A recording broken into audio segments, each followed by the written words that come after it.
I've got a question. How long do you think we humans have? How long does the human race have? Ooh. Um, Oh, wow. I don't exactly know, but it might be soon. I have no clue. No. I hope I give me at least 50 more years. I think there's infinite amount of time. Infinite. It's infinite, yeah. I give us a million years. Being kind, I would say probably about 10 years. 10, 12 years. Thousands of years. 47 years, 3 months, 5 days. It's approximate. We're kind of like cockroaches on the planet. No matter how much damage we'll do, enough of us will survive to procreate and keep it going. Unless we can get to another planet, but then we're just going to fuck it up like we did Earth. Well, I think that we will be here for a long time, but we will change. We're going to turn back into apes.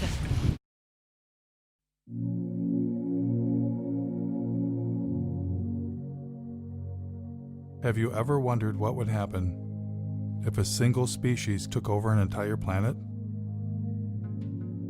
Maybe they're cute, maybe they're clever, but lack a certain, shall we say, self-restraint? What if they go too far? What if they go way, way, way, way, way too far? How would they know when it's their time to go?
Due to our release through factories and automobiles every year of more than 6 billion tons of carbon dioxide, our atmosphere seems to be getting warmer. This is bad? Well, it's been calculated a few degrees rise in the Earth's temperature would melt the polar ice caps. And if this happens, an inland sea would fill a good portion of the Mississippi Valley.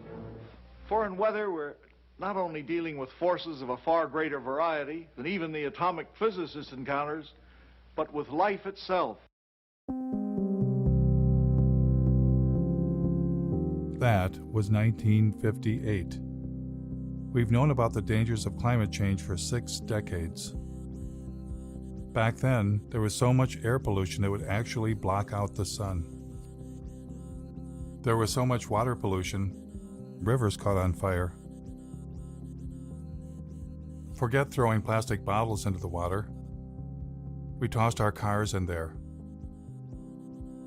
We also knew someday we'd run out of oil. For millions of Americans, this may be the worst weekend they've ever faced for finding gasoline to give them the automobile freedom they take as their due. I never doubted humans would find a better way, and I wanted to be part of it. A scientist sounded the alarm, and the modern environmental movement was born. Unless we do bring these chemicals under better control, we are certainly headed for disaster. Students all across the country organized the first Earth Day. At this point in time, it's very, very fashionable to talk about the environment, but as every day proceeds, we find very, very little concrete being done. As for me, you might say I was an early environmentalist. When I was 9 years old, a bulldozer began knocking down the woods near my home. I retaliated by putting sand in its gas tank. When I grew up, I became a tree hugger and moved to the wilds of northern Michigan to build a sustainable homestead and commune with nature. I wired my cabin for solar panels and heated with wood instead of fossil fuels.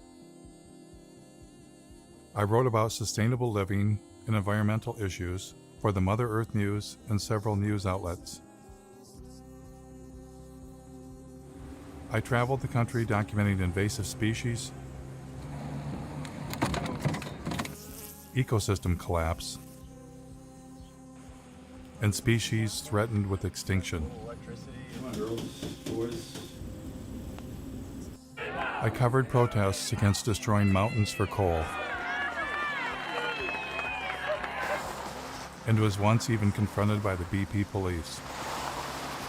You're a journalist? Yep, yeah. By all means, you can take all the pictures you want. Okay. We'll write a report, and then we have to send it to the FBI and the U.S. Attorney's Office. They'll call you. Through all of this, I kept wondering, why are we still addicted to fossil fuels? So I decided to begin following the green energy movement. What better place to check out how our renewable energy revolution is coming along than a solar festival in the Green Mountain state of Vermont, powered by 100% solar energy. Solar. I was having fun and got a chance to ask about getting solar panels installed. You can keep adding, so maybe every time you get a tax return, buy another solar panel. But then a little rain began to fall.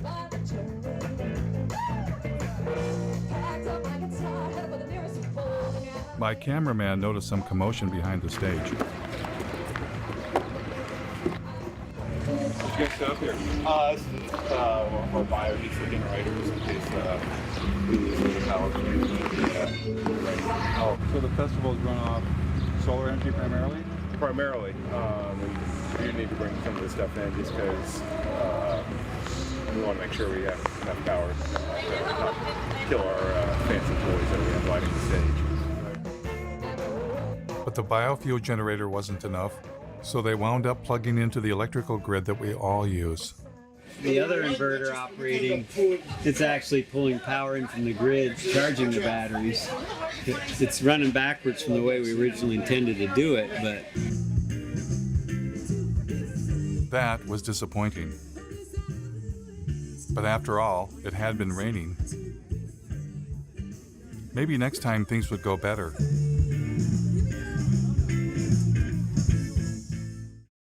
Luckily for us, hope was on the way. It's been a long time coming, but tonight, change has come to America. Green activists across the country cheered when newly elected President Barack Obama rolled out $1 trillion stimulus package with nearly $100 billion for green energy. Green was finally ramping up, and everyone wanted to be part of it.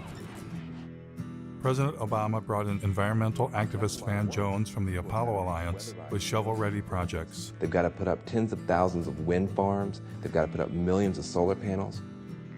Former Vice President Al Gore, who had a few years earlier released an Oscar-winning film, shared his ideas with the president.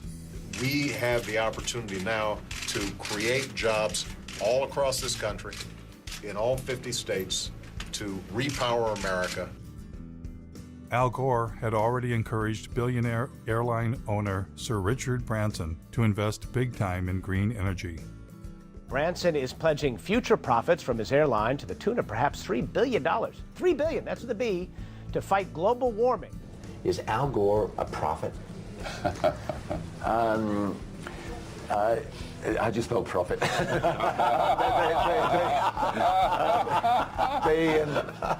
Investors came forward. Investor Vinod Khosla, known as the father of the clean tech revolution, has poured over $1 billion of his own money into some 50 energy startups.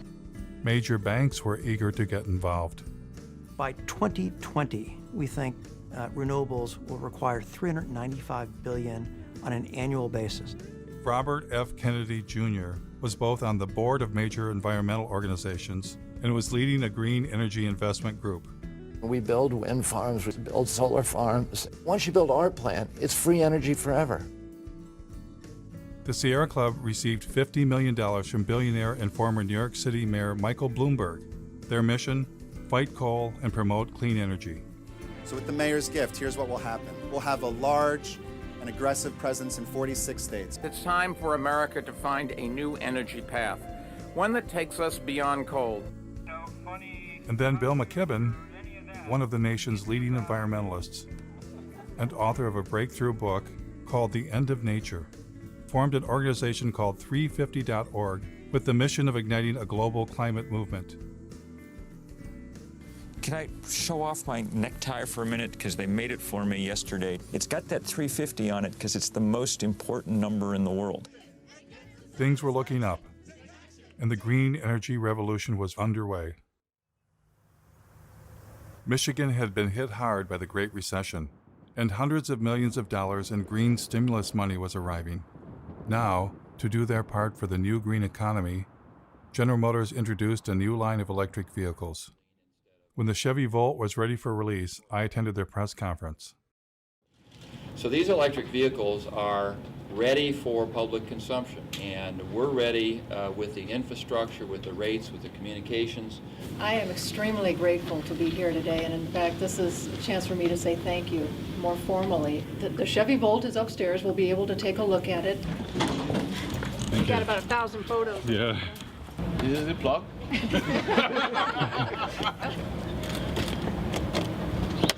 It's as simple as that. The batteries are in the trunk? No, the battery in this particular design is a T shape right down the center and across the back seat area. Because everybody thought we killed the electric vehicle. No, we didn't. It's alive and well. So what's charging the batteries right now? What's the source of Well, electricity? here, it's coming from the building. I mean, is it, what's our mix of power? Oh, actually, Lansing feeds the building. What's that? Lansing feeds power to the building. So I don't know. They're, I bet you they're a bit of coal. Well, they're heavy on natural gas, aren't they? right now the car's charging off of your grid? Right. It would be charging off our grid, which is about 95% coal. How long do you think it'll be before there's a solar and wind powered grid? Oh, golly. To suggest that all of the power used for these cars will be generated from wind and solar in the very near future would not be correct. In fact, we're talking about charging these up at night, so there won't be any solar at that time. So we're down to wind, and very often at night the wind does fall off. So I don't think coal is bad. The what? A big battle. Mountain top removal. Oh, yeah. Yeah. It's got lovely BTUs. It's got lovely Very energy dense, value. isn't it? How do you burn it more cleanly? I mean, do you see natural gas getting bashed? we will be delivering power based on natural gas very shortly. And even with that mix, we intend to use biofuels if we can. You got any support? Oh, the environmental groups are extremely supportive. We did install the state's largest solar array at my company, the Board of Water and Light. It's just down the street from here, a few miles, if you want to take a look at it. What outfit are you with? New World Media. We're doing a segment on the renewable energy. Oh, excuse me, I gotta go for a second, but thanks.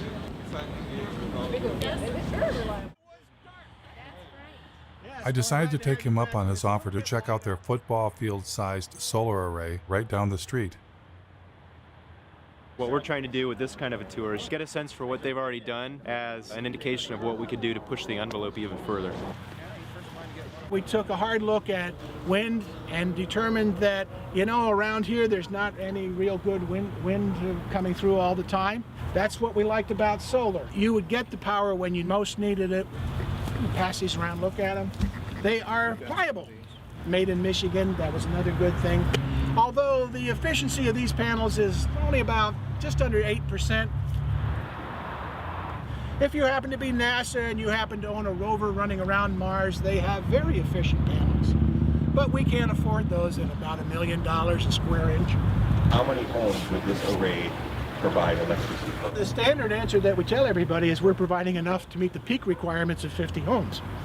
However, for most of the people that look at it a little bit closer, we generate about 64,000 kilowatt hours a year. Our average customer uses about 6,000 kilowatt hours a year. 6,000 into 64 is just a little over 10. We can meet the energy requirements for 10 homes over a year. Will that be an incentive to put more solar on? Well, if you wanted to make all of the energy required for the city of Lansing over a year, well, how about you'd have a solar array that was 3 miles by 5 miles. Right, but we're not going to do that. But I mean, what would? My friend from the Sierra Club wanted him to be more positive, but he was not interested. As a consequence of the big push for green energy, wind farms were rising around the nation, including near my home in northern Michigan.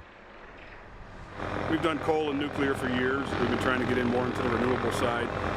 These are the largest in Michigan. I think it's 482 foot total. How many yards of concrete? There's 800 yards of concrete in the base, right around 140 tons of re-steel. What are those blades made out of? That's all fiberglass and balsam. They're about 36,000 pounds apiece. This tower will weigh 800,000 pounds when we're done. Then the cell is 220,000 pounds, and hub and rotor assembly is another 160. It's pretty substantial. They were impressive machines.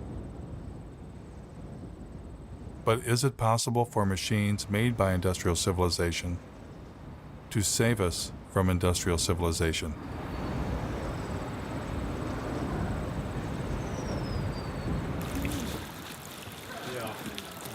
In environmental leader Bill McKibben's home state of Vermont, the Green Mountain State, a site was being cleared for the installation of wind turbines. A group of citizens was concerned about how the construction might affect the mountains they love. I joined them for a tour. It's going to be 21 turbines. 21. Yeah. On this project? In this project. Yeah. The estimate was maybe there would be 3 full-time jobs. If the goal is to try to make Vermont the leader in climate change, I appreciate looking to the sky in the hopes that we can do that. But more importantly, I'm personally looking at the ground thinking this is not the kind of legacy I'd want to leave to my kids. When I was a kid, we'd go hiking in these woods. We would be able to drink from the waters down the hill here, and now you have to question that. And how long are these towers supposed to last? 20-something years. 20. I know. It's just. Oh, wait a minute. You're it's kidding me. It's a nanosecond. 20 years? Oh, it's a nanosecond in the time of energy. Does anybody consider that this is mountaintop removal for wind instead of coal? Yeah, and we've even had people say if you can do mountaintop removal in Kentucky and West Virginia for coal, then it's about time that the rest of the country shared in the mountaintop removal too. Hello. I think they're going to tell us to move back. The thing is you've got to have a fossil fuel power plant backing it up and idling 100% of the time. Because if you cycle up or cycle down as the demand on the wind comes through, then you actually generate a bigger carbon footprint than if you just ran it straight. Do you ever go to things where they just go, well, that's not true, it doesn't matter, we're going to have the smart grid? Doesn't make any difference. You still got to have it idling, because let's just say the wind stopped right now. Just stopped for an hour. You've got to have that power. What do you do? I'm a environmental health and safety consultant. I usually work with businesses to help them do things, but I would never work with scum like this.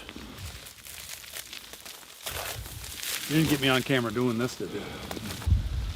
Not being judgmental or trying to play God, but we've got to deal with population growth and sustainable resources. We've all got to cut back. All this energy is supposedly going to heat a water park. We can find unique and different ways to waste energy.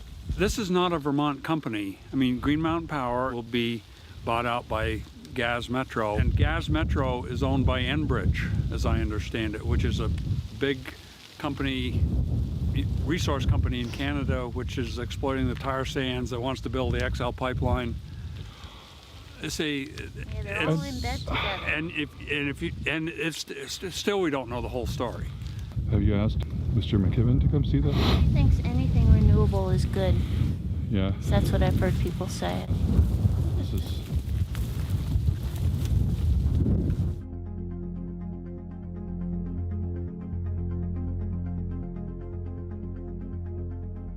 I'm in a strange position. I'm against our addiction to fossil fuels and have long been a fan of green energy. But everywhere I encountered green energy, it wasn't what it seemed. This is like a perpetual energy battery. And where do you get the hydrogen from? The hydrogen, hydrogen is sourced from any hydrocarbon material. So you can get it from natural gas, you can get it from any petroleum or oil-based product material. I read about a zoo that was said to be powered by elephant manure. But it turned out the elephants didn't even produce enough manure to heat the elephant barn. That we don't even really make enough, and what we have elephant-wise, to even do that. We would need a lot more. More elephants. Yep, more elephants, more manure. Ethanol plants also seem to have a secret ingredient. This is the most productive farmland in the world, and we're not that far west of the biggest coal mines in the world as well. So bring the two together and get an ethanol plant. Great. So ethanol was reliant on two things: a giant fossil fuel-based industrial agricultural system to produce corn, and even more fossil fuels in the form of coal. All of this in the attempt to replace fossil fuels? It was enough to make my head explode. I was getting the uneasy feeling that green energy was not going to save us. And I wasn't the only one. I've counted something like 25 different alternative energy options. So surely among all of those, there are enough sources of energy to keep us living basically the way we are in perpetuity. That's not the reality. You know, we're getting, in some cases, no energy from these potential options. Richard York of the University of Oregon published a study in the journal Nature in which he posed the question, do non-fossil energy sources actually replace fossil fuels? Well, we implicitly assume often the substitute pushes out the thing you wanted to substitute for. What you find is nations that add non-fossil energy sources do not seem to see a particular suppression of fossil fuels. That's pretty mind-blowing. We've got billions of dollars being spent, and green energy is not even replacing fossil fuels? They don't even know that that's a question, yes. The story that we're in right now is, okay, we're in ecological hot water, but there are technological fixes. And if we're just creative enough, if we're just ingenious enough, and if we just work hard enough, we will triumph. Seeking technological fixes one after another is simply going to lead us to another level of catastrophe sooner rather than later. We want to believe that these things are going to be available for us. So if we get a little worried and somebody comes up with a new thingy and promises that, you know, this will do it for us, we want to believe.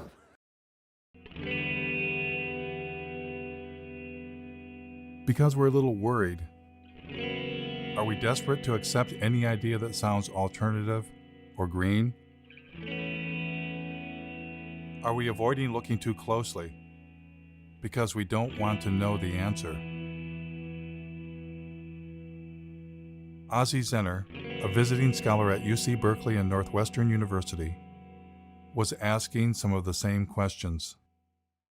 I mean, I thought that solar and wind were probably very good solutions. I mean, it wasn't really even that long ago. One of the most dangerous things right now is the illusion that alternative technologies like wind and solar are somehow different from fossil fuels. Well, I hear a lot of the times that solar cells are made out of sand. Have you ever thought about solar panels? The main ingredient that makes them work is silicon or sand. This is the raw material chips are made of, sand. They don't use sand at all. So they use, I'll show you what they... So this is one of the ingredients. It's actually mined quartz.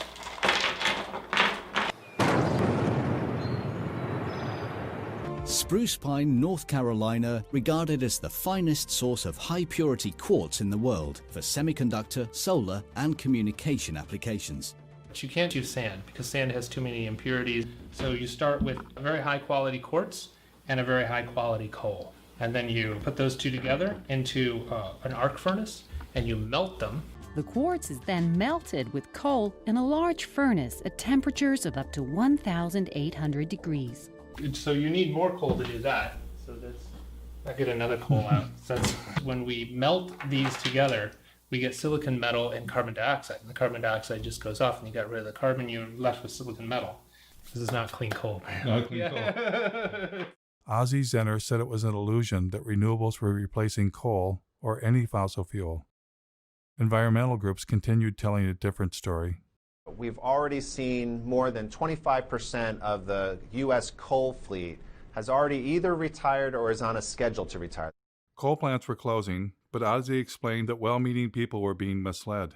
NV Energy is now going to go ahead and shut down the plant and go with renewable. One of the largest solar plants, and that's going to happen right behind me. Since you can't replace a coal plant with solar, they're actually replacing the coal plant with 2 natural gas plants. And natural gas is a fossil fuel. This is the Las Vegas cogen natural gas plant. This is one of the facilities that's replacing the coal plant that's being shut down. This is the Sun Peak generating facility. This is the second natural gas plant that was used to replace the coal plant. And you hear the same story in Iowa. Instead of using energy generated by coal-fired power plants, the solar farm will now avoid about 2.1 million pounds of carbon pollution. But then they're building a larger natural gas plant. This is a 650 megawatt natural gas plant. That's 4 times more megawatts than the coal plant over there that it's replacing. And they're doing the same thing in North Carolina, which was the subject of that Years of Living Dangerously series. Duke Energy operates a coal plant right outside of Asheville that is the biggest source of climate pollution in western North Carolina. And we are working to retire that plant and replace it with clean energy. But what they don't tell you is that we're also building a larger natural gas facility. So we'll be retiring a 2-unit, 376 megawatt coal plant. We'll invest $750 million to build a state-of-the-art natural gas plant. When Michael Brune stands up and talks about clean energy, he's using solar cells and wind turbines. This is the new world, 100% clean energy. When Michael Bloomberg stands up and says cleaner energy, he's talking about natural gas. Create cleaner energy, solar, wind, and natural gas. In fact, the Sierra Club's Beyond Coal campaign actually coincides with one of the largest expansions of fossil fuel production that we've ever pulled off, most of that being natural gas. Ozzie's assertion that renewables were not replacing fossil fuels, if true, would upend all of our assumptions about green energy and what was going to save us. What would happen if I asked the same question to industry insiders? Like, where do solar panels come from? Well, you have to start with a mine. Or, what's stopping us from running the world on 100% solar and wind? Well, intermittency is one of the major challenges. Grid stability. The sun's everywhere except when it's not there. There's a lot of developers that were flocking to California wanting to connect their solar farms and wind farms. The utilities would turn to me and my team to help them look at what the impact to their grid would be. When we add solar cells or wind turbines to a grid, do we get to shut off a coal plant? That's certainly the goal. The problem is, or the difference is that renewables are intermittent. All of a sudden a cloud cover could come over and your solar generation could drastically decrease. And if you don't have something else there to meet whatever the load is at that moment, then you're going to have power outages. So we don't get to turn a fossil fuel power plant off when the sun is shining or the wind is blowing? Well, it's not that easy. We need to be able to back up that power to keep the system steady all the time so it doesn't collapse. Most likely that's through fast-acting gas plants, but also what we call the baseload plants, either nuclear or coal, that are on all the time, but that maybe can be dialed down during the day and dialed up when demand starts rising. Does it affect the efficiency to turn fossil fuel power plants on and off? Oh yeah, they don't like to be dialed up and down. It does make, that's wear and tear for them. Turning them on, turning it off, there's energy used and lost at any time. Kind of like when you turn on your car and off, you use a little extra gas to get it turned on. I do still think you have to maintain a base load of some kinds. What's the solution then? You need energy storage. Without storage, you can't count on it. If you can store the energy that's created off of things that are intermittent, like solar and wind, you can store that, then you're reducing your need for a baseload. But would adding storage like batteries increase the carbon footprint? Yeah, absolutely.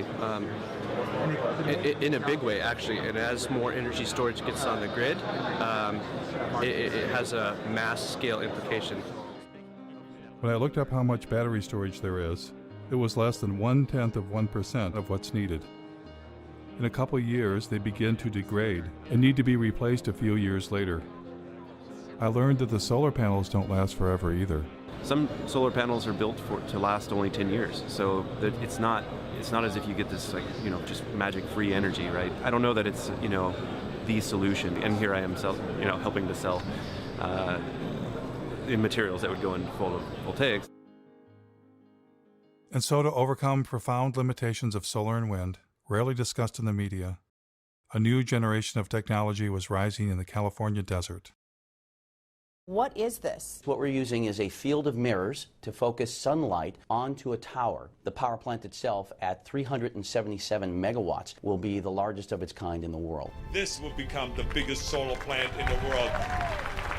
There's some people that look out in the desert and they see miles and miles of emptiness. I see miles and miles of a gold mine.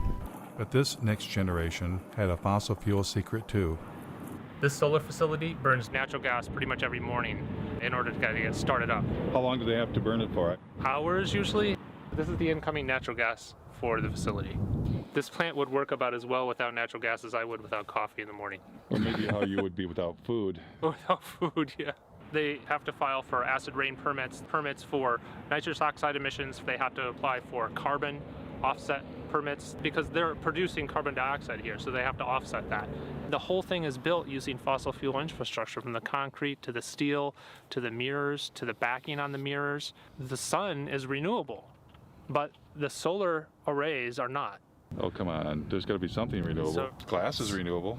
Glass is not renewable. Iron's renewable. Aluminum, that's renewable. I recycle my pop soda cans. I know it's renewable. Yeah, the problem with all of these materials is that it takes an incredible amount of energy to mine and process all of the materials that go into building something like this. You use more fossil fuels to do this than you're getting benefit from it. You would have been better off just burning the fossil fuels in the first place instead of playing pretend. That green energy has nothing to do with fossil fuels is apparently a story only meant for you and me. Here is Robert F. Kennedy Jr. speaking to oil and gas company insiders. It's a combination solar gas plant. It's a turbine that we just take from a gas plant, suspend it from a big scaffolding, a tower, and surround it by giant mirrors in the desert. The plants that we're building, the wind plants and the solar plants, are gas plants. What kind of game is being played here? I mean... Well, we're basically just being fed a lie. For instance, you'll hear about Germany running on wind and solar. 35% right now. 50% of their power. There were days this past summer when the Germans were generating 80% of their power from the sun. But Germany is still Europe's largest consumer of coal. Aber wenn in dieser Region die meiste Kohle gefördert wird, dann ist ja auch hier der größte CO2-Ausstoß. Only a small fraction of their energy actually comes from wind and solar. In fact, Germany just built a large terminal to import natural gas from the United States. Elon Musk, the founder of Tesla, when he announced his Gigafactory battery plant, he said it would power itself with wind and solar energy. Through a combination of geothermal, wind, and solar, it will produce all the energy that it needs. But in fact, it has lines connecting it to the same electrical grid that we're all connected to.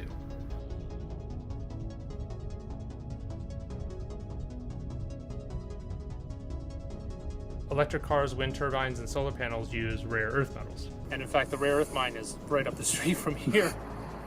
In mining these deep deposits, about 90% of what they pull up out of the ground contains uranium, thorium, and low level of other radionuclides. Radioactive waste that has to be disposed of somehow. They kind of turn into a paste and spread it over the desert floor.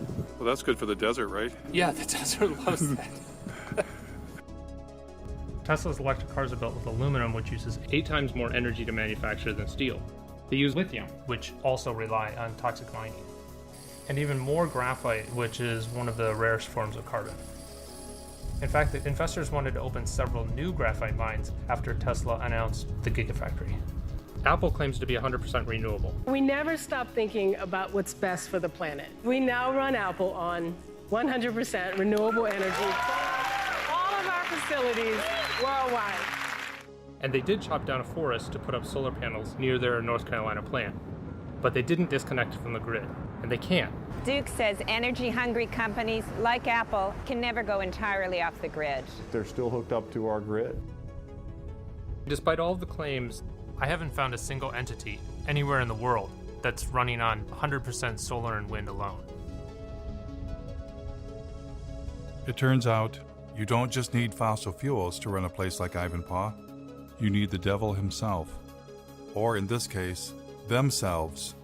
All of the mirrors that you see there are built by the Koch brothers, Guardian Glass Industry, a company that they control. Koch Carbon creates a lot of the inputs that are used to create the cement and the concrete and the steel. And not only that, they build the plants that builds polysilicon for solar cells. They actually their own solar line called Solar Molex.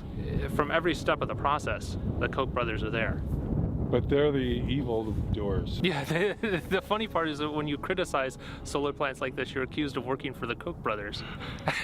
That's the idiocy in all of this. This absolutely cannot extend civilization's life. This relies on the most toxic and industrial processes that we've ever created.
The beauty of a solar facility, and particularly this technology, is that it is so environmentally benign.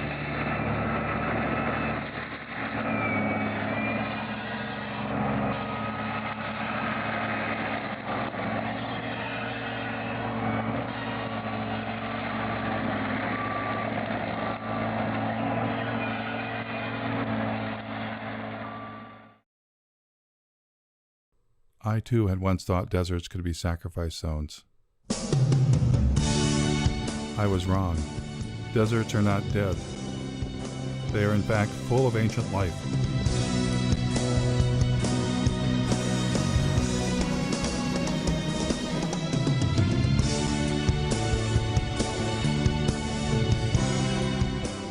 In the desert, the Joshua tree stands, waiting, waiting for the giant ground sloths and the mammoths that shall never return.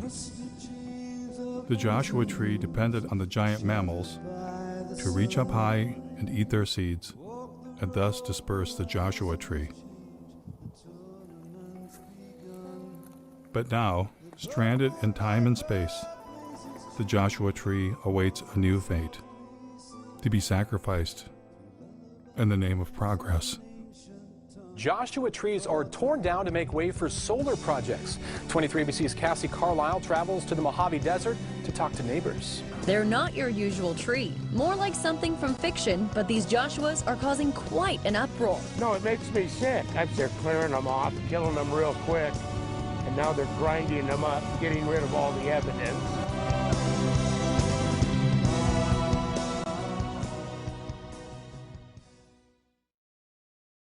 Not far from Ivanpah Solar, Daggett, California was home to several generations of solar arrays, including some of the first on the planet.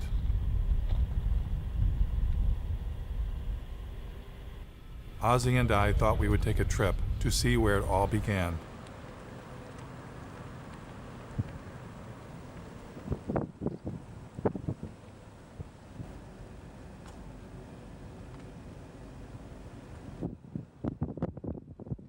This is one of the sunniest places in the planet, really. This the center of the solar industry. And they've been building and dismantling and building arrays here for about 40 years. Then we happened to run into the mayor of Daggett. I know the solar plants out there. My husband, back in, I'd say 83, 84, they worked out there building that solar plant out there. Yeah, the SEGs. And everybody here worked. How is that held up? Is it the job still here? No, jobs went bye-bye. They have their normal people that run the plant operators and stuff like that, the big wigs, you know, they have that. Where that energy's going, I don't know. Were you originally optimistic that the solar would bring more jobs in the development with people? We really did. A lot of things come into this town, they come and go. They go really fast. Did you see this? Then Ozzy and I discovered that the giant solar arrays had been razed to the ground. Oh my God. I mean, this was huge. It suddenly dawned on me what we were looking at. A solar dead zone. Look at the blowing sand. Yeah, there's sand everywhere. There's sand dunes forming around this area. Wow.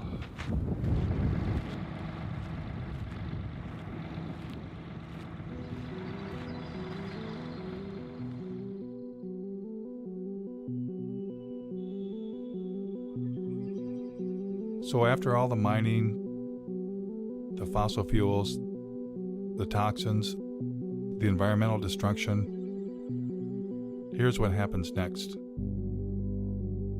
Only a few years after it was built, things at Ivanpah began to fall apart. Broken mirrors littered the desert. Yes, these giant solar and wind technology installations may last only a few decades, then tear it down and start all over again. If there's enough planet left.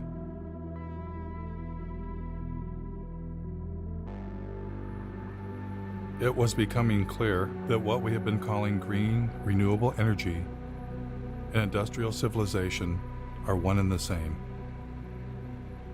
Desperate measures not to save the planet, but to save our way of life.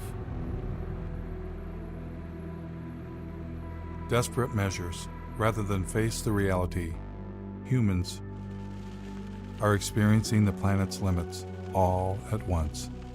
Every different perspective I look at and imagine, well, we could do more of this or go to a larger area or use more of that. Well, it turns out there isn't more. I looked at marine production and fish production and found that peaked 20 years ago. More and more of what we eat is from fish farming. The current acres of actively farmed land, that is peaked also.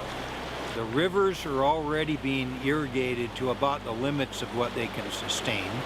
The Colorado River doesn't get to the ocean anymore. Well, then you start looking at groundwater, the southern Great Plains, and I think they can almost predict when they will run out of groundwater, and it's in a decade or two.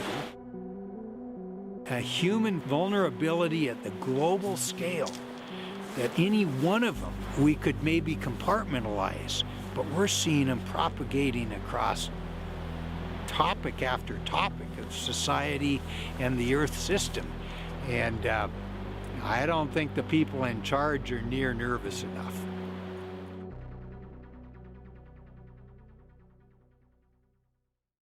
Though each of them takes climate change seriously, every expert I talked to wanted to bring my attention to the same underlying problem. There are too many human beings using too much too fast. As a global community, we really have got to start dealing with the issue of population. Population growth continues to be not the elephant, the herd of elephants in the room. Can a single species that's come to dominate an entire planet be smart enough to voluntarily limit its own presence? Is there any precedence for that in nature? Wow. We have to have our abilities to consume reined in, because we're not good at reining them in if there are seemingly unrestrained resources. Species hit the population wall a lot and then they crash. I mean, that's a common story in biology. If that happens to us, in a way, it's the natural order of things. And I don't think we're going to find a way out of this one. I don't. As a scientist, what leads you to that conclusion? Well, because right now, a large percentage of that number is supported by industrial agriculture, which is heavily subsidized by oil, and it's not sustainable. And, you know, and there's no going back. Without seeing some sort of major die-off in population, there's no turning back. What's the thing that nobody ever asked you that you wanted? Nobody's ever asked me if I'm scared. Yeah. And I am. I actually am scared. I lose sleep over all of this.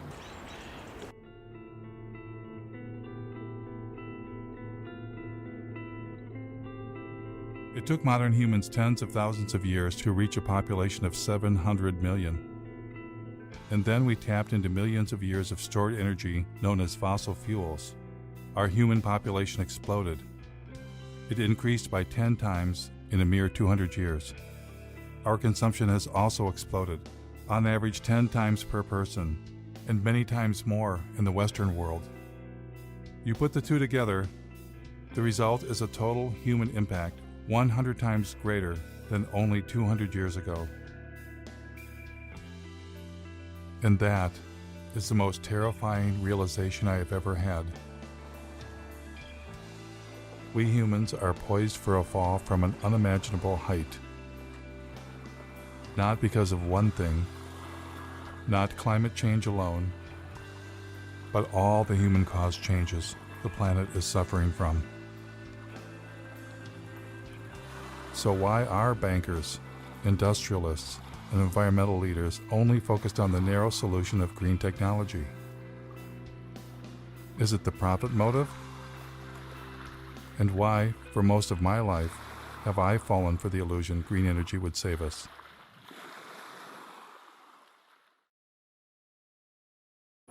Clearly, to answer this question, I needed professional help. Keep my stuff, but that ever? No, I'd never heard. I'll just be honest with you about my dilemma. You can be my, clinical, social, psycho. It's like the right has religion, and they have a belief in infinite fossil fuels. Our side says, oh, it's going to be okay. We're going to have solar panels. We're going to have wind towers. As soon as I heard you talk about our denial of death, I'm like, could that be it? Could it be that we can't face our own mortality? Could we have a religion that we're unaware of? Absolutely. I think you've hit the proverbial nail on the head. What just differentiates people from all other forms of life is that, we're not only here, but that we know that we're here. If you know that you're here, then you recognize even dimly that you'll not be here someday. And on top of that, we don't like that we're animals. So we don't like that we're going to die someday. And we don't like that you could walk outside and get hit by a fucking meteor. What human beings did back in yesteryear is to envelop ourselves in culturally constructed belief systems. You know, call them cultures, call them worldviews, schemes of things, whatever you call them. Every human community has them. Every culture has an account of the origin of the universe. Every culture has a prescription for how you're supposed to behave while you're here. And every culture offers its denizens hope of immortality, either literally or symbolically. Then the question is, well, what happens when you bump into people who don't share those beliefs? Whether you know it or not, whether you like it or not, that's undermining the confidence with which you subscribe to your own views and exposing you to the very anxiety that those beliefs were constructed to eradicate in the first place. If we're to make progress, whatever that word means, or even to persist as a form of life, we're going to need to radically overhaul our basic conception of who and what we are and what it is that we value. Because the people that you referred to earlier, both on the left and the right, that think we're going to be able to discover more oil or solar panel ourselves into the future, where life will look pretty much like it does now, you know, only cleaner and better. Either with more oil or greener Correct. or both. I think that's just frankly delusional. What I'm hearing is that if I haven't come to grips with my own anxiety about death and life and presented with a reminder of that, I'm highly likely to make some tragic decisions for the community. Yes. The only solution in principle is, you know, as Albert Camus put it, he said, there's only one liberty: to come to terms with death. Thereafter, anything is possible. I find that downright inspiring. As for our environmental leaders who dwelled in comfortable illusions, how tragic of decisions were they capable of making? I was about to find out.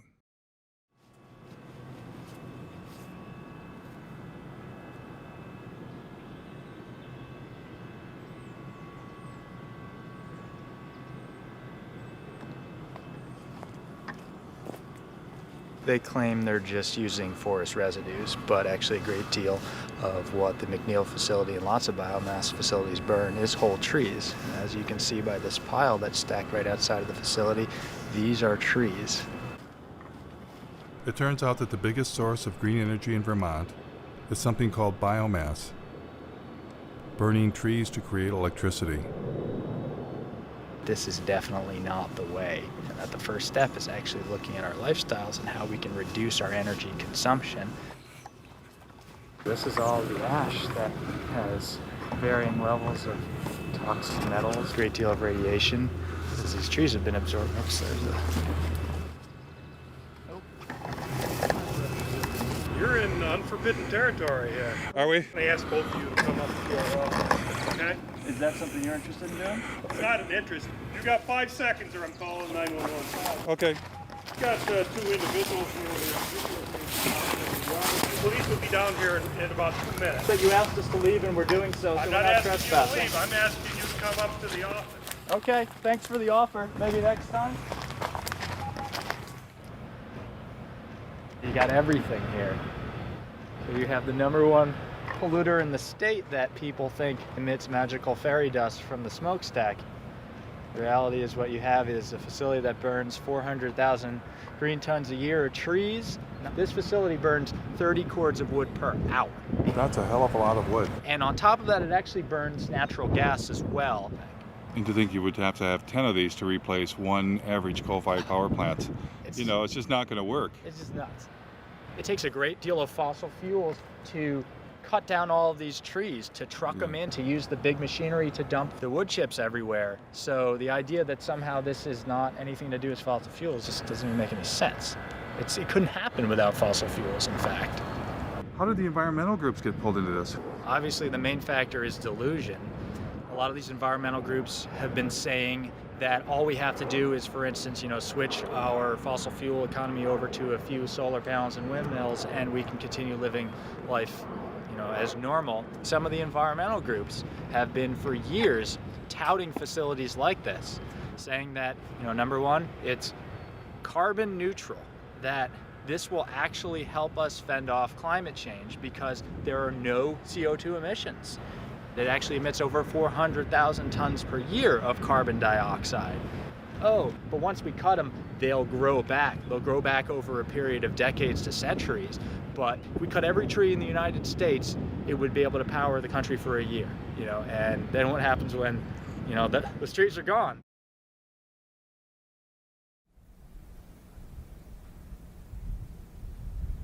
I discovered biomass plants were not even always biomass plants. This is actually a solid waste incinerator that's posing as a biomass plant. The impact on this community is severe. The plant is right next to a Head Start school for preschool kids. There is Green Hill Manor, and that's an assisted living senior residence. And there's also a Catholic elementary school right next door.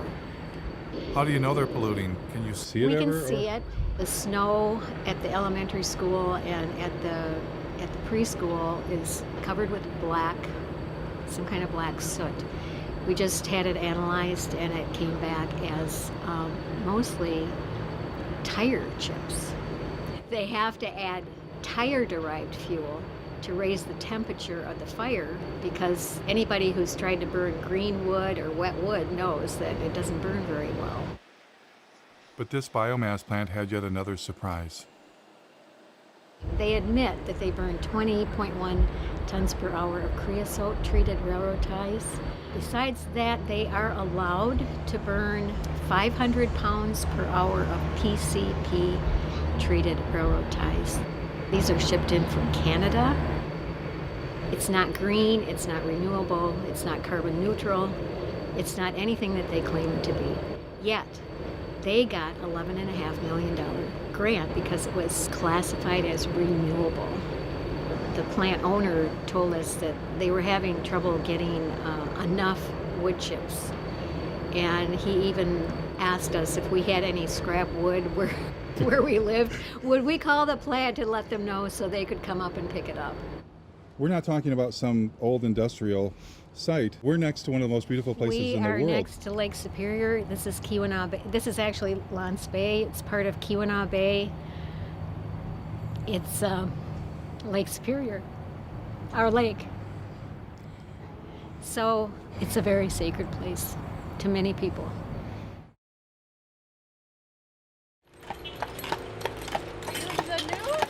No, there's supposed to be a climate change rally.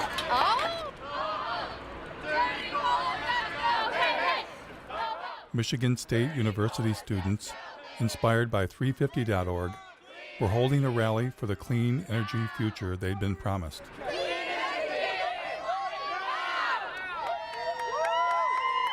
Imagine when I found out that it is the largest on-campus coal plant in the nation. The goal is to get the whole world moving beyond fossil fuels. He wants to do a 350 sign on the steps of But it turned out Michigan State had a form of green energy in mind the students did not support. The university contracted with a energy contracting company. They put together like a modeling tool. First 2 or 3 months that the steering committee was using this modeling tool, it didn't even contain data for wind or solar. So there was... Adam told me they were planning on substituting coal burning with biomass burning.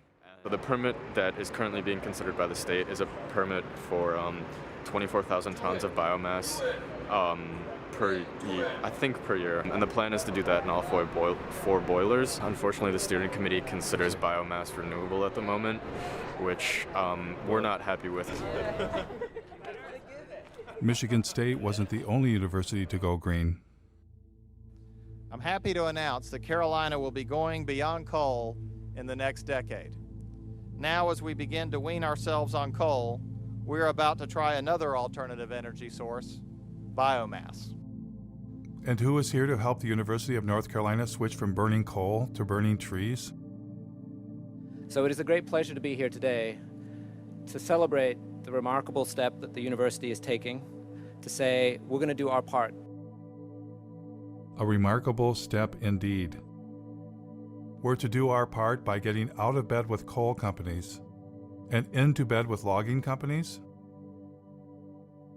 Where did the idea of colleges going green by burning trees come from anyway?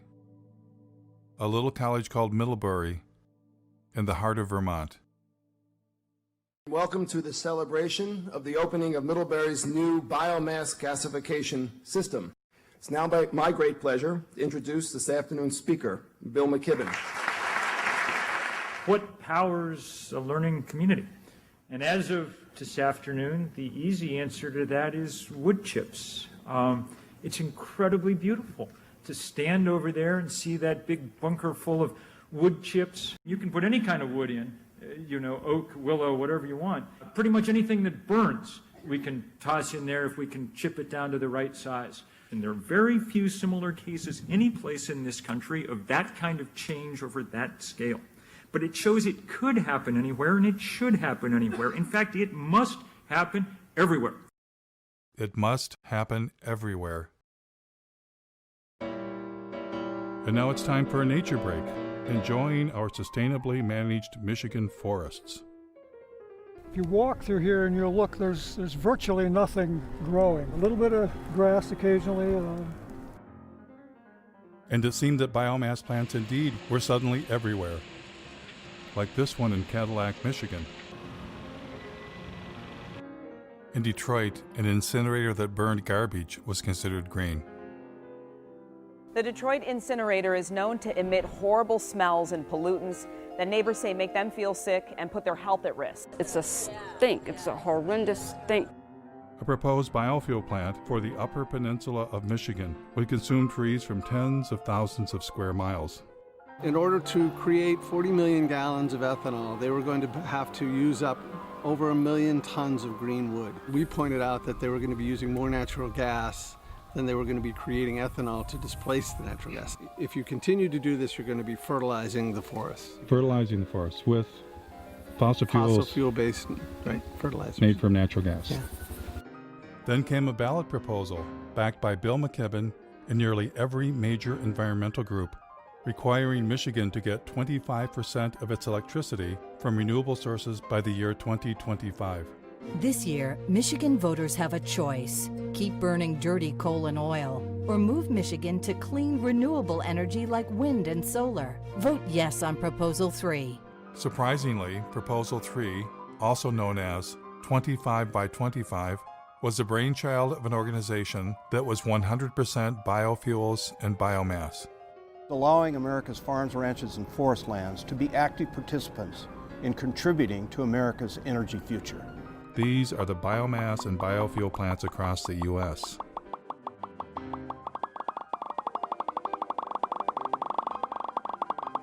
How did this happen? And it wasn't just the USA, it was all around the world. Wood chips, which is just a euphemism for trees, are being exported to Europe from America, British Columbia, Brazil, and Indonesia, wherever they can get them from. Biomass, especially when you add in biofuels, is by far the largest portion of green energy around the world, even in Germany, source of the solar miracle. But maybe I was missing something. Maybe I had it all wrong. I decided to ask people protesting fossil fuels how they felt about biomass and biofuels as green energy. Did you say we don't need to do biofuels, food, and forest for energy? No, definitely not. Of course not. Of course not. Burning biomass, any kind of combustion is something we just need to move away from. The more trees we have, the better. A lot of that didn't grow overnight. If we cut it down, we don't know the impact of that. You're here as an oak tree, fight a chainsaw, that wouldn't be saving the planet. No, it's a painful way to go. I can tell you that right now. It'd take you a while to regrow. Yeah. It wouldn't be me, it would be like an offspring, With so many people doing it on such a massive scale, all of a sudden at once, that's pretty serious. No, I think we should not be burning trees. No. Why would we cut down trees? We shouldn't replace one terrible way of getting energy with another terrible way of getting energy. Because it's one thing. Clearly, most citizens are opposed to biomass and biofuels. But what about environmental leaders? At times, they have promoted biomass, but other times, they sound like they are against biomass. Like this Sierra Club policy, we are deeply concerned about the implications of wood to energy for native forests. Or this statement signed on by 75 environmental groups, burning forests for energy will destroy one of our best defenses against climate change. But then again, their language leaves loopholes that enable biomass. The NRDC says you must use the right types of biomass. The Dogwood Alliance says maybe small biomass plants are okay. And the Sierra Club flat out states biomass can be sustainable. Which side are they really on? I thought for sure with the camera rolling, environmental leaders would speak for the trees.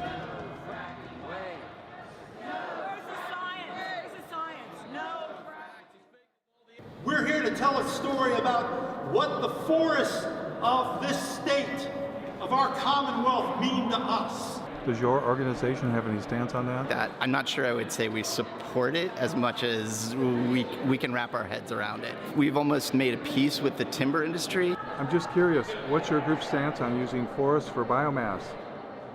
Biomass is renewable, biomass is sustainable. And I'm with Clean Water Action. We don't really have a stand on it. If the director of the Sierra Club was here, she'd be able to talk your ear off about it. I'm the director for the Sierra Club in Pennsylvania. Does the Sierra Club support or not support biomass?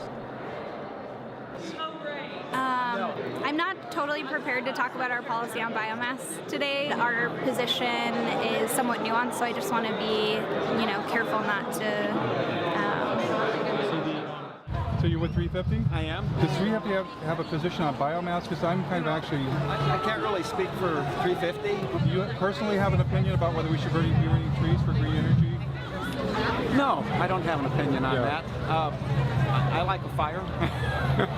One of my biggest concerns as an environmentalist is that we're starting to burn trees. So there are tree burning power plants. Are you aware of the problems with biomass or biofuels? Yeah, I'm not as aware of that as I could be or should be. Jeff Hibbs, working on a documentary in Michigan, where I live, where I'm from. There's large plants that burn trees for energy, and pretty much whole trees chipped up. Do you have a thought about whether that should be part of green energy or not? Well, the great thing about green energy is you don't have to pick a favorite. Jeff Gibbs. Oh, hello. My biggest concern is that in Germany, for instance, they're moving towards solar and wind, but 60% of their actual energy is coming from biomass. 60% of what's considered renewable energy. Burning trees for energy? I don't know the details out of Germany. What Germany's really doing is a lot of sun and wind, and that's really powerful to see. I'd like to see us come out against any burning of trees for clean energy. Would you? Although I confess I stoke my wood stove almost every night of the winter, so I'm not the right. But designating green energy for power plants. Yeah, I don't know. It's not what today's about. We're on the. But if we're burning trees instead of fossil fuels. From Taiwan. Oh, good. And we're wondering that what role do you want to play in this market? I think the biomass question is a non-starter.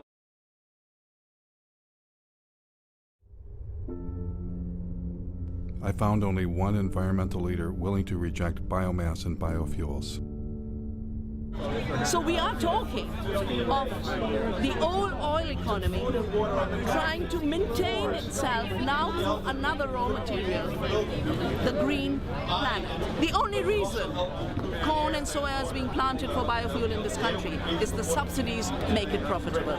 I think the big crisis of our times is our minds have been manipulated to give power to illusions. We shifted to measuring growth, not in terms of how life is enriched, but in terms of how life is destroyed. Her honesty was refreshing. But as for the rest of them, I wondered, what are they hiding? And why are they hiding it? Is it their ignorance? Or is it something else? What if they themselves had become misguided? What if they've made some kind of deal they shouldn't have made and are leading us all off the cliff?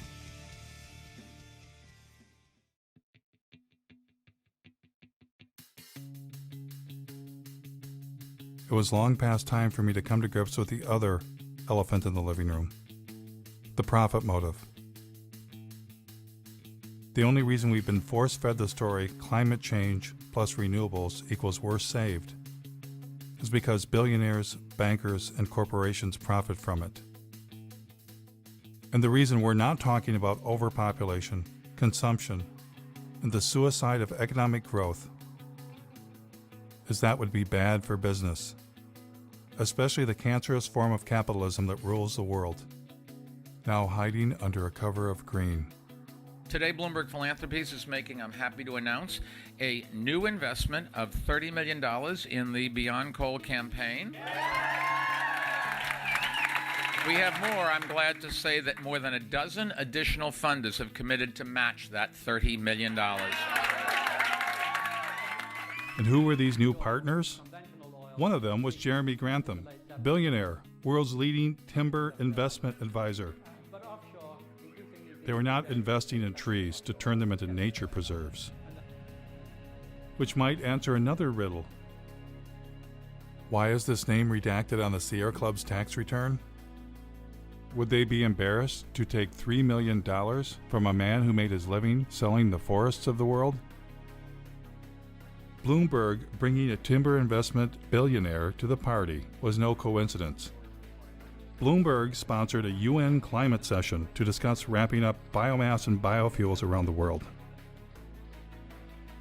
Billionaires were in love with the idea of turning what was left of nature into green profits. Remember when Al Gore had gotten Richard Branson to invest billions into saving the planet? Richard Branson, founder of Virgin Atlantic, powered a Boeing 747 from London to Amsterdam on a coconut oil mixture to highlight the potential of this amazing oil as a clean energy biofuel. Branson had actually invested in biofuels. He was attempting to replace the jet fuel damaging the planet with biofuels that required the consumption of the living planet. And it was game on for the airline industry. Dozens of researchers from all over the Northwest gathered in Missoula the past 2 days to explore the idea of converting the region's massive reserves of wood into jet fuel, especially with the demand for aircraft fuel expected to grow by 1 billion gallons in the Northwest alone. United Airlines will buy a $30 million stake in biofuel company Fulcrum Bioenergy. The airline used 3.9 billion gallons of fuel last year. What technology was Silicon Valley billionaire Vinod Khosla hoping to profit from? Nature takes 1 million years to produce our crude oil. Kior can produce it in seconds. The company took over this old paper mill where logs are picked up by a giant claw, dropped into a shredder, and pulverized into wood chips. Clean gasoline. Green gasoline. There must be a downside. There is no downside. The bank that crashed the economy, ruined millions of lives, and has our tentacles on the levers of power. What would their favorite form of green energy be? One of the very interesting markets that we deal with is Brazil. It's unlike any other market in that today, alternative energy isn't really alternative energy. It's so much a part of the fabric of the society. The country began to utilize its vast resources of sugarcane to produce ethanol. There was a man from Goldman Sachs who was particularly in love with turning forests into profits. Has everybody got enough coffee? You might want to get some more. Meet David Blood, former CEO of asset management for Goldman Sachs. How much money did Mr. Blood believe should be invested in green energy? A natural alignment for something in the order of $40 to $50 trillion worth of capital. $40 to $50 trillion. And who was going to help the man from Goldman Sachs? Help him raise that astronomical amount of money? A gentleman some of you may recognize and know, Bill McKibben. It's entirely dependent on what kind of political will we can muster. And if we do not get this done very fast, then we're not going to get it done. And so Bill McKibben went forth to generate the political will for trillions of dollars in green investments. Our next guest has been called our nation's leading environmentalist. And you are, in some sense, the grand poobah of the environmental movement. My guest tonight is on a global crusade. On a global crusade for what? Commit to divesting from fossil fuels. We can't justify investing our money in companies that are basically running Genesis backward. So when you divest from fossil fuels and invest in green funds, what are you investing in? I took a deep dive into Securities and Exchange Commission filings to find out. For instance, in the Green Century funds, recommended by 350.org and Bill McKibben, I found less than 1% solar and wind, and 99% things like mining,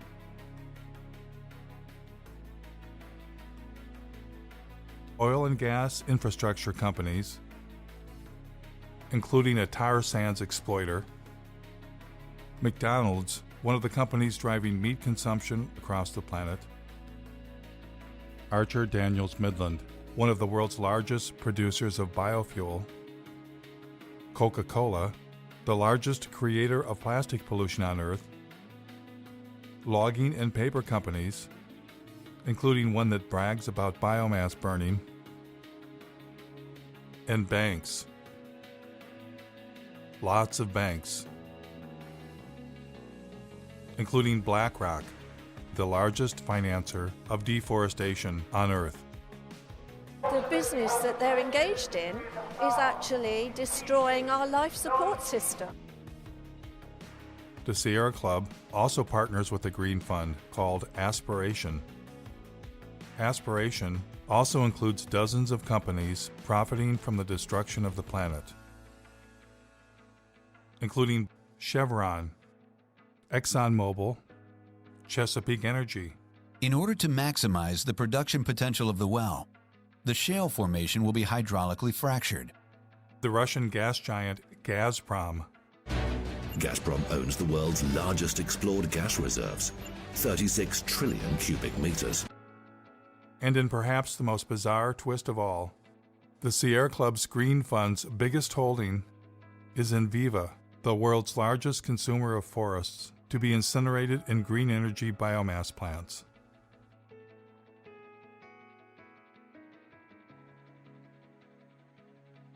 Of course, one investment option is a green fund run by Bill McKibben's buddy, David Blood. And who was the chairman of this fund? Someone familiar. Use capitalism that gives incentives for people to do their best. Al Gore and David Blood partnered to form a company called Blood and Gore. No, scratch that. Generation Investment Management. And within this fund, Blood and Gore designated a special investment category, targeting $650 million of biomass and biofuels. Funny thing was, they partnered before Al Gore's film came out. Was that movie just about climate change? Or something else? On one side, we have gold bars. Don't they look good? I'd just like to have some of those gold bars. On the other side of the scales, the entire planet.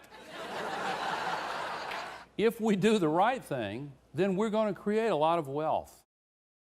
And when it came time for Al Gore to choose between the entire planet and getting him some of them gold bars, what choice did he make?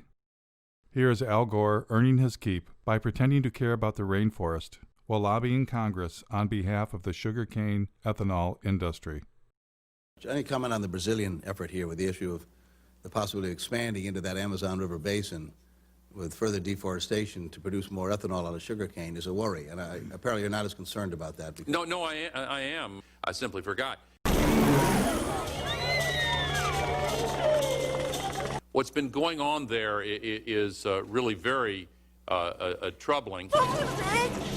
Nós somos humanos que apenas querem sobreviver.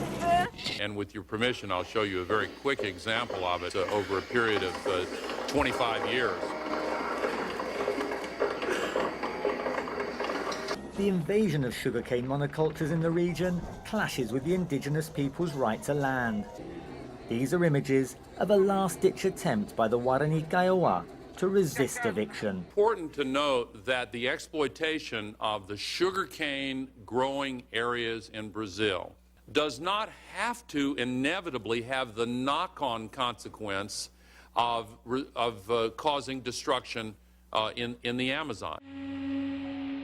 Sugarcane fields are burning. They're set alight before the harvest to eliminate the leaves and tops of the plant, which makes cutting more efficient. Environmentalists blame the seemingly endless sugarcane fields for air and water pollution on an epic scale.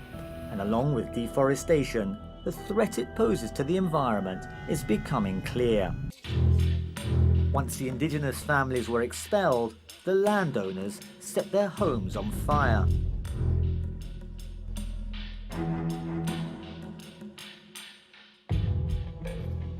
Is there anything too terrible to qualify as green energy?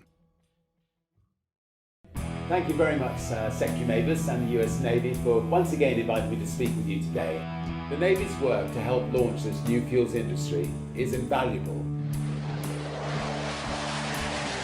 The U.S. Navy has a special message this year. It is time to turn green. Joining the vessels is what the U.S. Navy calls its Great Green Fleet of warships powered by fuel from renewable sources like algae, grass, and animal fat. Animal fat.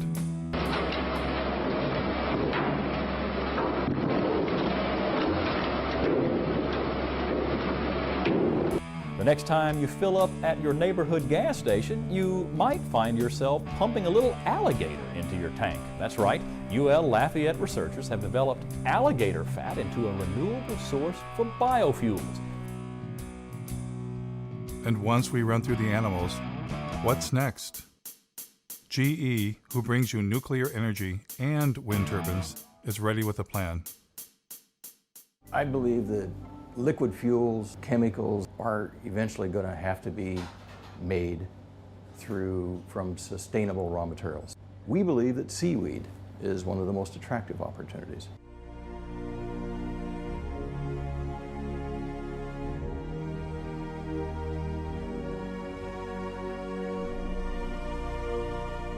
Better hurry. 1 year after it was filmed, the seaweed forest was dead.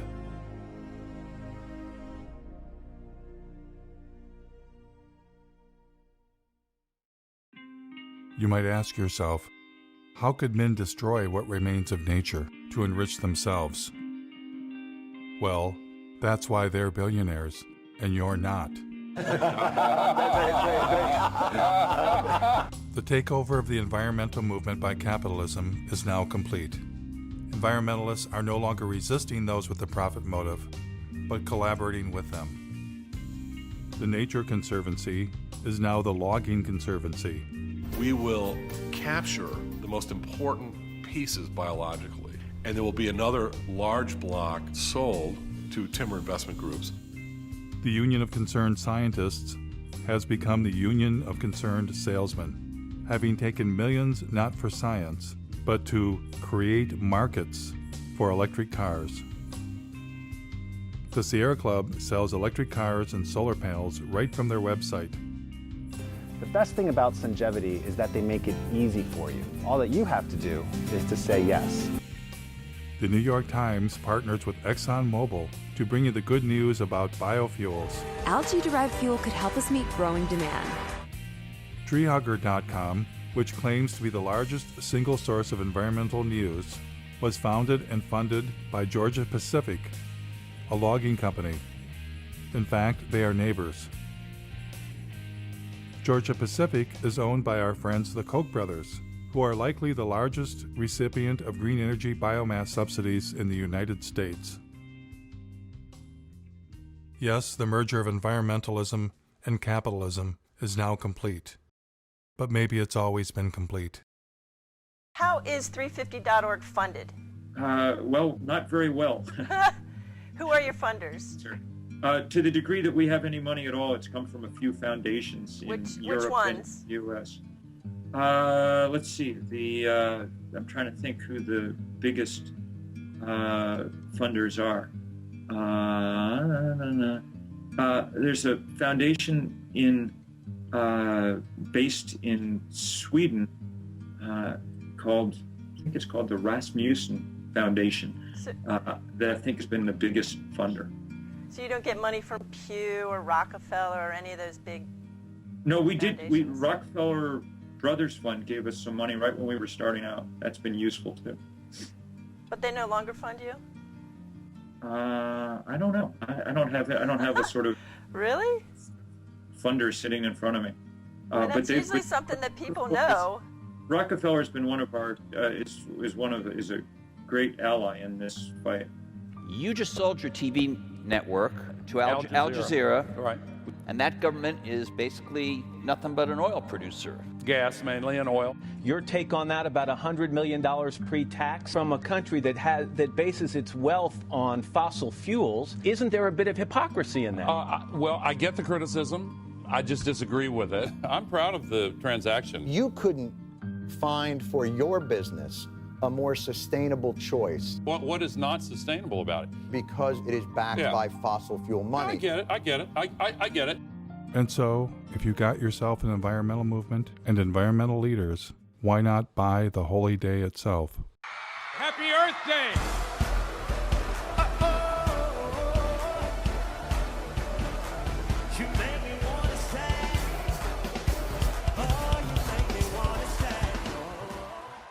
Now we are facing the greatest sets of issues that we've seen in my lifetime.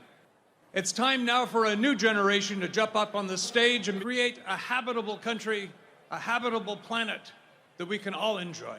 Are you that generation? I need to thank Building Energy, which provided so much solar power to this that we've powered the entire event with solar energy. But when I went backstage to see what was really going on, You ain't running this whole thing on that, Jack. I can tell you that. The toaster is 1,200 watts. So that run right there could run a toaster. I found the installer. Hi. Are they running the festival on these solar panels? The concert is run by diesel generation system. They didn't ask us to energize the concert. Oh, okay. And we'd also like to thank our incredible corporate sponsors who've been behind the movement to end extreme poverty and tackle climate change since the very beginning. We want to thank Toyota, Citibank. We want to thank Caterpillar. We're standing at the construction site of the Dakota Access Pipeline. It looks like there are at least 3 bulldozers actually bulldozing the land. People have gone through the fence. The bulldozers are still going. And they're marching over the dirt mounds. Without these partners, it wouldn't be possible. Let's give them a round of applause, everyone.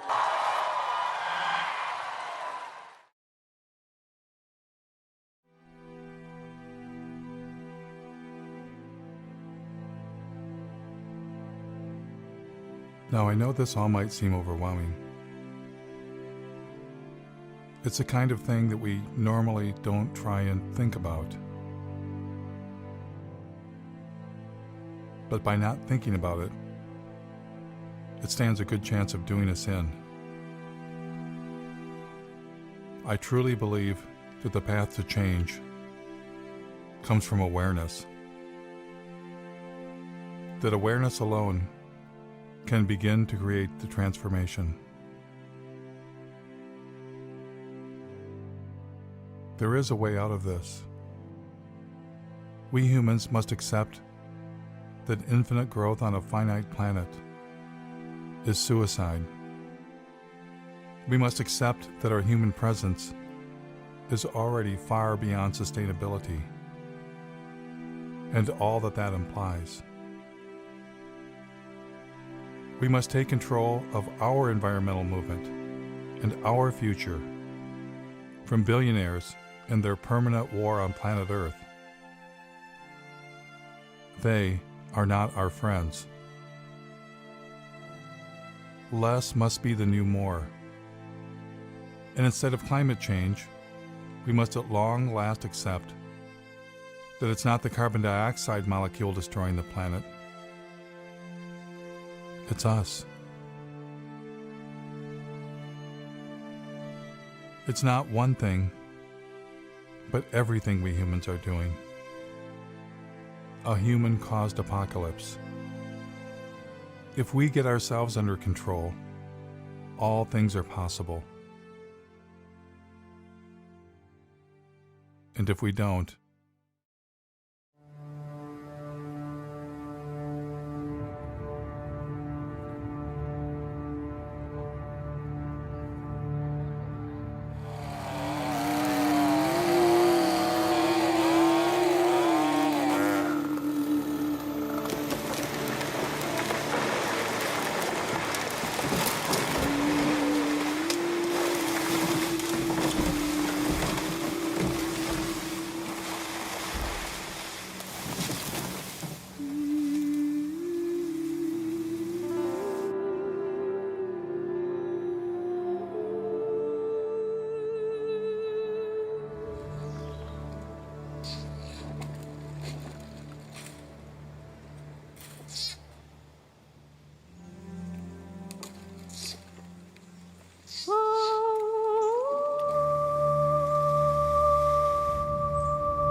Yeah.